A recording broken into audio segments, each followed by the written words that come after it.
Hello everybody, Captain Kevin Healy, PokerPioltKH on YouTube.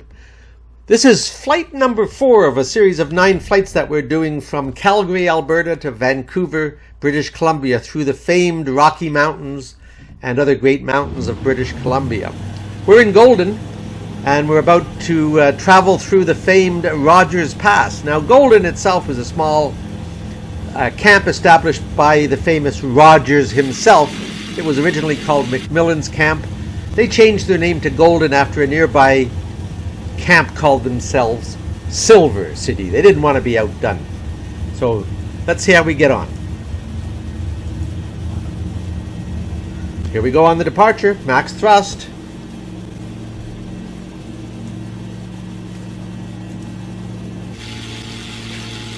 Nose up.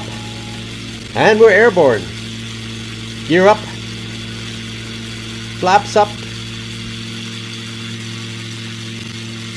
And as we take off of Golden here, you'll notice the major river below us. That's the Columbia River, the mighty Columbia River, joining with the Kicking Horse River. And this Columbia River goes way north and then curves south. We're going to meet up with that again on landing, but we're taking the shortcut through the pass.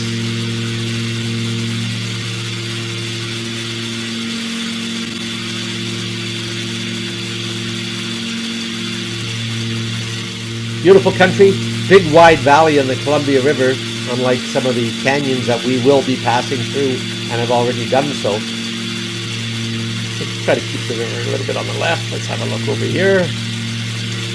See, the altitude of the aircraft right now is at 3,300 feet. We'll see what the pass height is when we get to Rogers Pass. A little bit higher than this. And remember, we're flying the Canadian Pacific Railway route, and that's it below us on the brown. Also happens to be the route of the Trans-Canada Highway, which came in 60 years later. There's our map showing the straight line, which we can't do as we're following along the rivers and passes.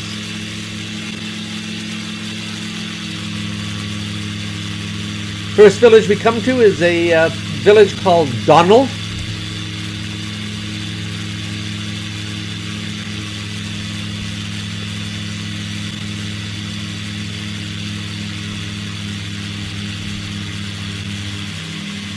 And we'll try to level it off here now and keep the 6,000 foot altitude area.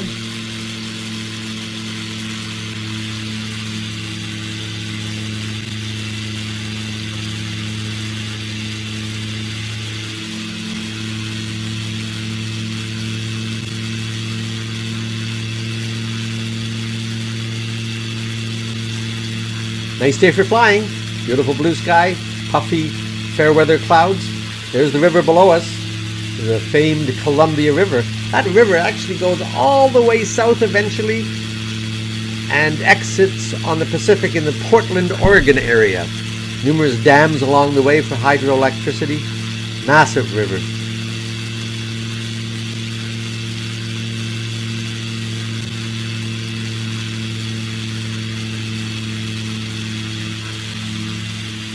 Now we're looking for a route to the west.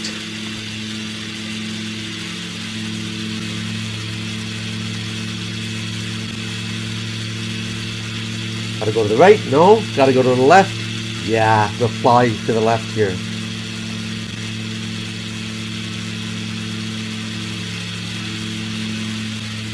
Icon X-ray Golf Sierra, you are leaving my airspace frequency change approved. Tower Icon Alpha Sierra X-ray Golf Sierra frequency change. Still trying to pick up where the Canadian Pacific Railway is cutting through all the trees. There it is, below us on the left wing.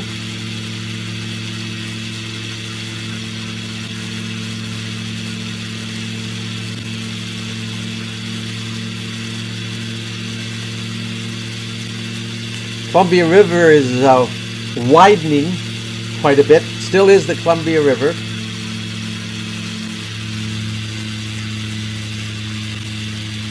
See on the map now, we're at the point at which we have to make a left turn, heading south. Now I'm looking for my left turn.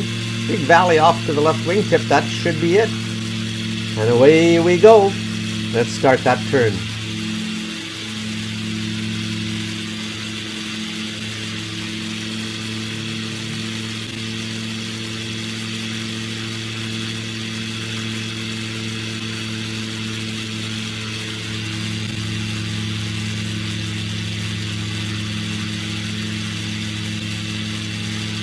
This will really swing us now in a direction of south as we leave the Columbia River behind us. This is actually now the beginning of the entrance to the Rogers Pass. I see us now at 5,500 feet. Railway below us, river below us.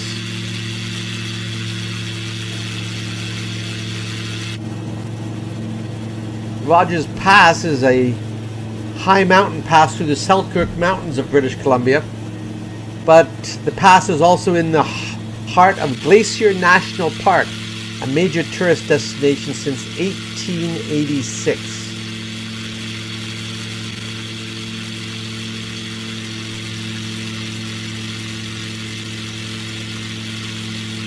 And as in previous videos, I ask you to imagine the Canadian Pacific Railway trying to build a ribbon of steel through these trees and rivers and mountains with basically a horse and cart and manpower and maybe some dynamite. An amazing feat in the 1880s, 1890s.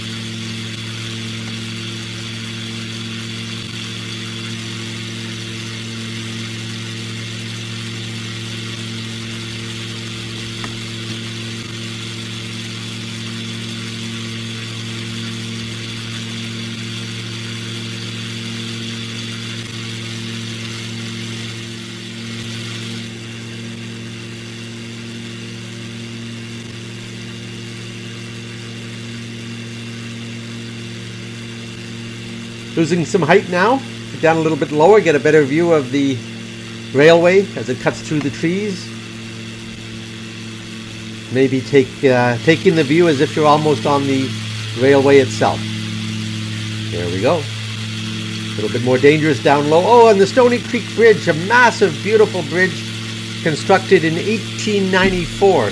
Very scenic. It's beautiful, highly photogenic, and it's technically what's known as Truss Arch Bridge. This area has numerous tunnels. Again, other masterpieces of engineering. In fact, the longest tunnels in North America. Now as we approach the summit, the Rogers Pass summit, we'll slow her down, have a little look. No more river below us because we are indeed approaching the summit of the Rogers Pass. We're at 4,600 feet. The summit is right now, and it's at 4,360 feet, or about 1,330 meters. It's a major, major shortcut across the big bend of the Columbia River. This pass was discovered in 1881 by Major Albert Bowman Rogers. He is a surveyor working for the Canadian Pacific Railway. In 1916, the CPR replaced its line through the Rogers Pass with upgrades, and the 8-mile tunnel, as I mentioned, through Mount Macdonald, longest railway tunnel in the Western Hemisphere. Now, as we go downhill from the summit of the Rogers Pass, we come across the next major route to follow, and this indeed is the Illakilawite River. As we exit the pass, we'll pick up the Illakilawite River. Forgive me if I've done the pronunciation wrong. A nice native Canadian name, I'm sure.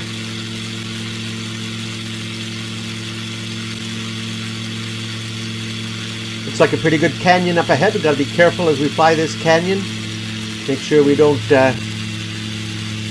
get too close on the right or left. And as I've said it before, when we're flying in the mountains, even though in this case, for example, we're flying southwest, which is generally the direction we want to head, we wind sometimes north, sometimes south. We really have to pick the right canyon to get where we're going. This is all visual flying. Oh, there's a nice canyon off to the left, and it's dead end.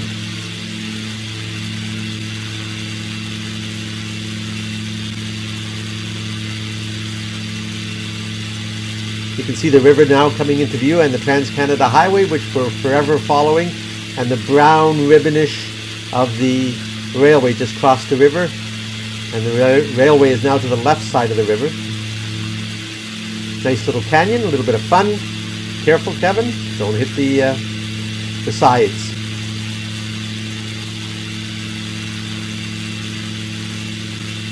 Whoa, off to the right. Whoa, off to the left. Got a turn. There we go. Another big turn. Another turn. And wow. Nice view of the railway below.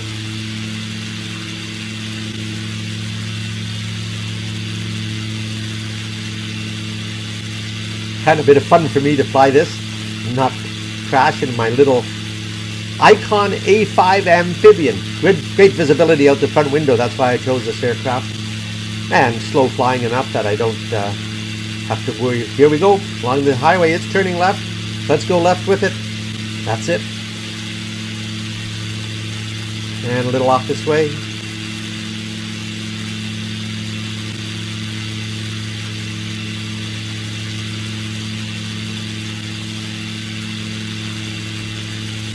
Another small village coming up here called Canyon Hot Springs. These villages are not very large. In Canada, we have such a small population over a big area. But here's a nice big left turn coming up right at Canyon Hot Springs. This will take us pretty well due south again as we work our way west towards Revelstoke. Okay, here we go through the tighter canyon. I don't think that's snow, that's just some sand on the hillside. Best Microsoft Flight Simulator can model it.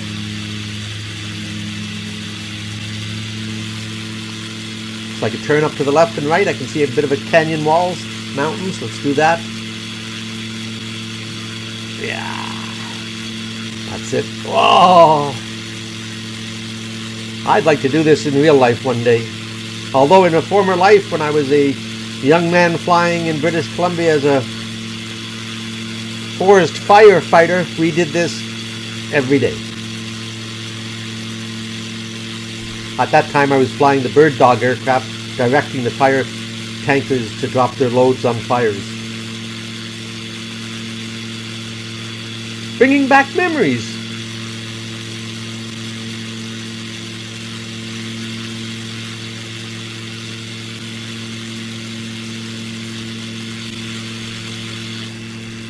This feels like it's widening out a little bit now. The canyon's not quite as tight. It generally means now we're approaching another river or a junction. There's the CP Railway on the left, the Illecillewaet River below, and Trans-Canada Highway on the right. Whoa, watch that mountainside. Here we go, around the corner, big mountain way off in the distance. Down to 2,000 feet now because we're going downhill. And around, and I can see where we're going now. Yes. Let's slow it down and have a look at Revelstoke.